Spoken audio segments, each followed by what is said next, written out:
Promedia Teknologi Indonesia, Bapak Agustus Triyono, kami persilakan.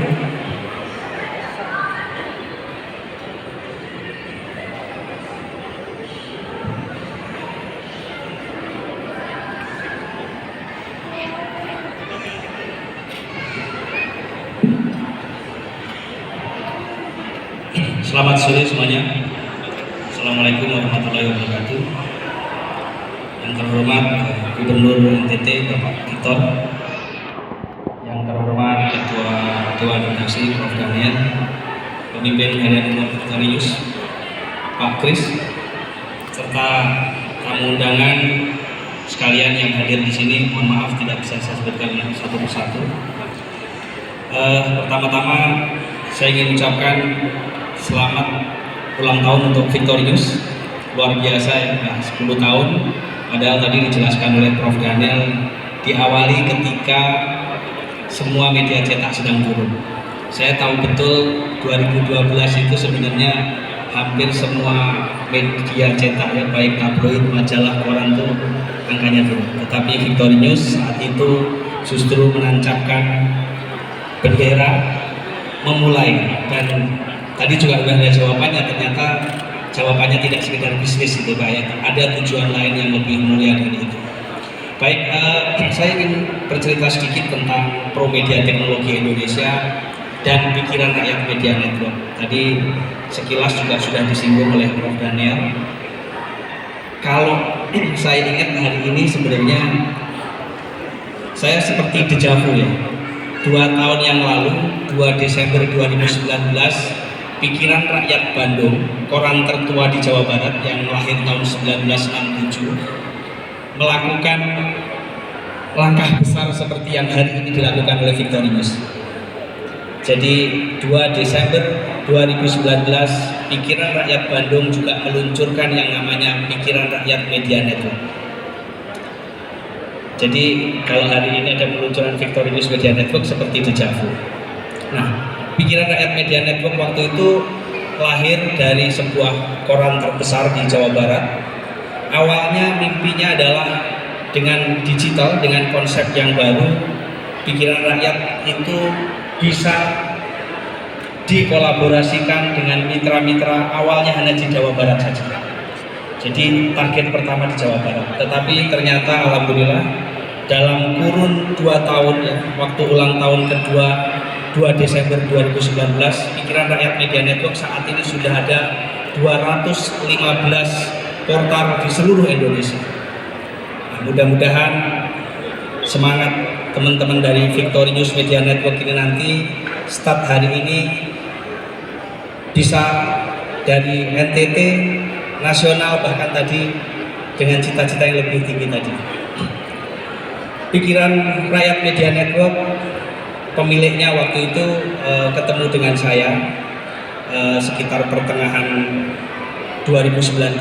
Waktu itu saya masih bekerja di grup media besar yang tadi disebutkan oleh Prof. Daniel. Waktu kami datang, saya ada 2 pertanyaan kepada para pemilik media di Pikiran Rakyat. Yang pertama adalah mau menggunakan model bisnis yang lama atau berkolaborasi. Kalau jawabannya adalah model bisnis yang lama, yaitu ownership, maka saya tidak jadi gabung. Singkat kata seperti itu. Tetapi kalau misalkan mengusung konsep kolaborasi, bahwa Pikiran Rakyat ini nantinya brand yang sudah puluhan tahun dibangun boleh dalam tanda kutip digunakan oleh seluruh orang di Indonesia, maka saya siap gabung. Dan ternyata waktu itu pemilik Pikiran Rakyat sepakat bahwa Pikiran Rakyat Media Network boleh digunakan oleh masyarakat seluruh Indonesia yang bersiap bermitra dengan Pikiran Rakyat. Sehingga lahirlah Pikiran Rakyat Media Network itu mulai dari Banyuwangi. Bahkan sebenarnya di NTT juga sudah ada beberapa mitra kami. Kami di NTT sudah ada 5 portal yang menjadi subdomain Pikiran Rakyat. Nah, dalam perjalanan 1,5 tahun Pikiran Rakyat Media Network, ternyata banyak brand-brand besar yang ingin gabung, tetapi tidak berkenan menggunakan subdomain Pikiran Rakyat. Maka lahirlah perusahaan kami yang kedua, yaitu Promedia Teknologi Indonesia. Ini lahir bulan Juli 2021 yang lalu, jadi baru 6 bulan. Kemudian akhir 2021 kemarin Pak Kris berkenan ke Bandung, kita ngobrol gitu ya, menyamakan visi sebenarnya kita ke depan mau seperti apa. Salah satu visi besar yang sama yaitu tentang pembukaan lapangan kerja. Karena Bapak Ibu sekalian, dengan model kolaborasi ini media sangat mungkin menjadi salah satu alternatif anak-anak muda untuk mendapatkan penghasilan bulanan. Pikiran Rakyat Media Network per hari ini tidak kurang ada 3.000 penulis yang terlibat di dalamnya.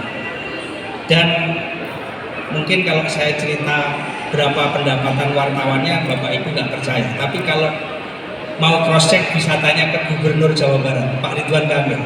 Karena tanggal 2 Desember yang lalu kami mengadakan acara Content Creators Day di Prambanan. Pak Ridwan Kamil datang dan berkenan memberikan award kepada salah satu penulis terbaik di PRMN. Bulan Juli yang lalu dalam 1 bulan pendapatan bersihnya adalah 167 juta. Dan itu yang dapat adalah cewek ya, anak Tasikmalaya.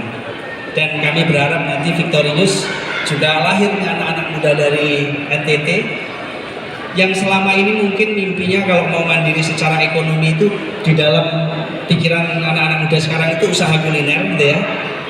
Kemudian craft, kerajinan, padahal ada satu lagi ya, keahlian membuat konten. Mungkin selama ini bikin konten itu sudah menjadi hal yang biasa dari anak-anak. Tinggal bagaimana keahlian tersebut bisa menghasilkan uang. Dan itu adalah salah satu alternatif. Nah, ketika saya ngobrol dengan Pak Kris bahwa visinya adalah bagaimana mengembangkan Victorious dari satu portal menuju ke 20 kabupaten kota di NTT. Jadi mimpinya ke sana. Maka langsung saya sambut. Oke Pak, kita salaman. Mari kita besarkan Victorious di NTT lah target utama. Dan mudah-mudahan karena namanya bagus itu ya, untuk nasional juga bisa kita gitu ya. Jadi mudah-mudahan nanti dari NTT target di 2000 kabupaten kota segera hadir dan bisa menjadi rumah anak-anak muda untuk berkreasi seputar konten.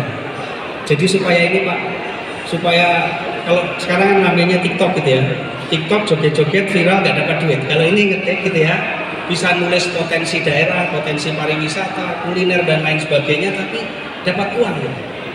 Daerahnya maju, yang nulis dapat uang. Jadi itu sebenarnya visi besarnya. Dan kalau dihitung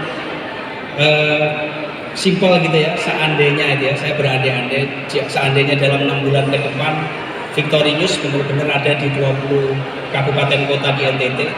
Kemudian satu portal itu bisa menampung, nggak usah muluk-muluk, 30 orang aja.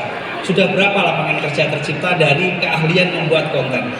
Dan kami dari Promedia Indonesia full support kepada Victorious, mulai dari teknologinya, infrastruktur. Kami menggunakan server yang nggak main-main. Kami bekerja sama dengan AWS, Amazon Web Service, full cloud front, dan auto scaling. Artinya apa? Servernya itu unlimited. Kemudian ada pelatihan mulai dari para editor, pemretnya, sampai para konten kreator. Selama ini di Promedia sendiri sudah menyelenggarakan minggu lalu itu pelatihan masuk ke batch ke-8. Satu batchnya itu sekitar 150 orang. Kalau di PRMN sudah masuk ke batch 34. Nah, mudah-mudahan bulan Maret Pak Kris ya kita selenggarakan pelatihan yang pertama oleh Victorious di NTT. Boleh offline, boleh online. Mudah-mudahan omikronnya tidak sampai sini Pak ya, karena di Jakarta sedang agak genting. Jadi sekali lagi terima kasih kepada jajaran Victorious telah memilih kami untuk sebagai mitra strategis. Mudah-mudahan visi kita bersama untuk pembukaan lapangan kerja seluas-luasnya dari kalian membuat konten benar-benar diberkati Tuhan gitu ya, dan dilancarkan. Dan sekali lagi saya ucapkan juga ulang tahun yang ke-10. Mudah-mudahan ulang tahun yang ke-10 di hari yang luar biasa cantik angkanya 2022 ini menjadi awal yang luar biasa untuk Victorious Media Network di sisi digitalnya. Saya kira itu aja dari saya. Kurang lebihnya mohon maaf. Saya kira wassalamualaikum warahmatullahi wabarakatuh.